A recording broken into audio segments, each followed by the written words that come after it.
Şaşaktalka, mutamondasın mı? Burada 10 mon.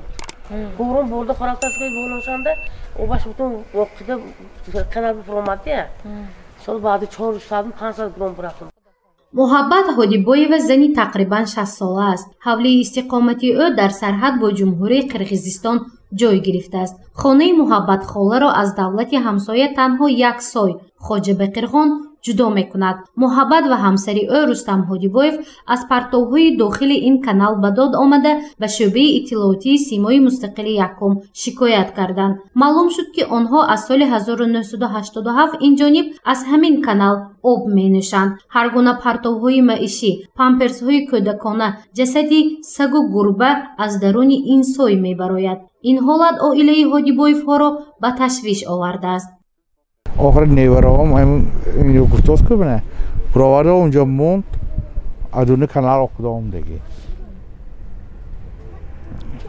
خو گذاشتم به ما میتاسیم آخر این زنان داد وای کرد و قرض بچه یاش گرام برافت نمیدانم گرام برافت منجان بوده خورافت یکان کس نمیگیره 4 کس 5 ساعت گذشت آخرش قرض گرام برافت کانال اقدام داشت.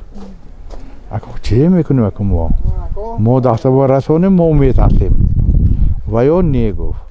رستم هادیبویف میخواهد که کانال خواجه به قرغان پر از پرتو تازه کرده شود، زیرا آب این سای برای نه تنها عائله او بلکه به تمام ساکنان محله اوچی جماعت اوچی قلعه احتمالیت ضرر رساندنش وجود دارد. پرتوهای افلاس داخل سای است. میگوید که بیشتری پرتوها از جانب ساکنان کشور همسایه پرتافته می شود. از این رو مشکلی او چند سال است که حل خود را نمییابد.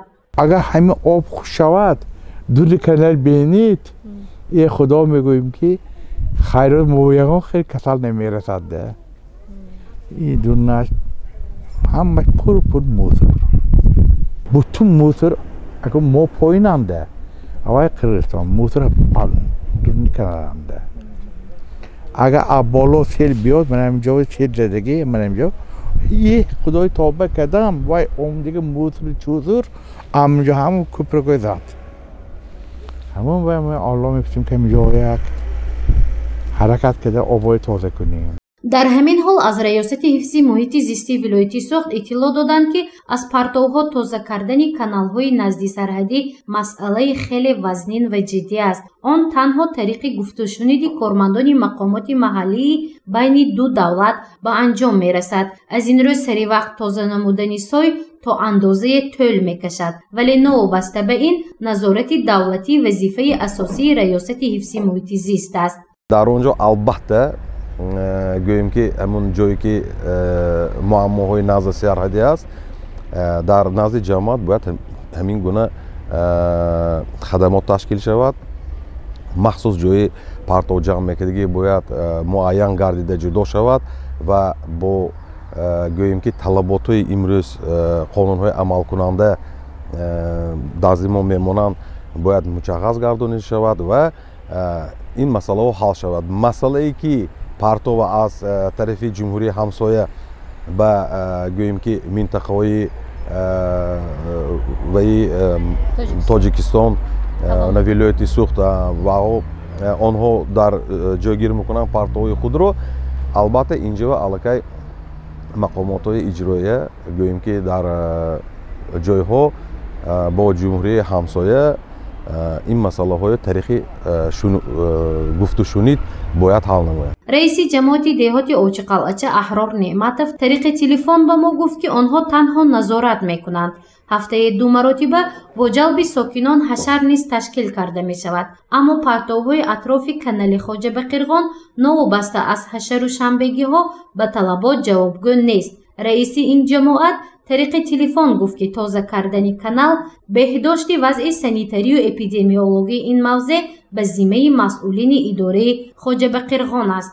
همه سال یک چند بار شنبگی ها گره و اگر تازه شدگی هر هفته روز شنبه کارگرا خود مؤسسه دولتی کانال خواجه به قرغان بعضی جاهاش از پرتوهای هر خیلی تازه کرده که تا نوروز هر شنبگی میشد. اما گرد و اطراف کانال و سایه هم کارگرای ما شاسکاها کارگرها در از مالکت برامده یک تو جمعه آبیه گذاشته همه کارهای بوده شده جاهای احوالی نشینه بعضی جاهای ما خود احوالی ها و واسه کار مالک رئیس های محله همون برای پرتو و نپرتاختن و نگاه داشتن تازگی همون سوی محصول کار ماندگی و کارگرهای کانال خوجبقا نظارت کرده استاد.